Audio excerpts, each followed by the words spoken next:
The FCW LDW failure warning may pop up on the dash of the Odyssey mostly because of other issues that turn off the camera-related functions.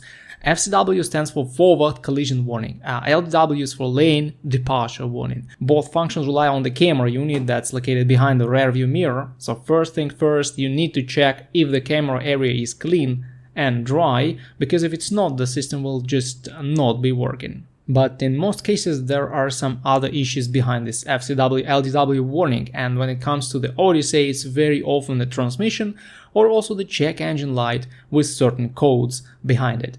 When the problem is with the transmission, you will often see the D light blinking, and this indicates that the transmission control module has codes in it. There were several bulletins and even the warranty extension for certain model years, so you should check those first. For example, there was the TSB number 23077 for the 2017 Odyssey with torque converter warranty extension, or the TSB 17044 with software updates in the transmission control module. Also, these transmissions love frequent fluid change, once every 35–40,000 miles, and if you don't service them, they may throw codes and turn off the FCW and LDW features.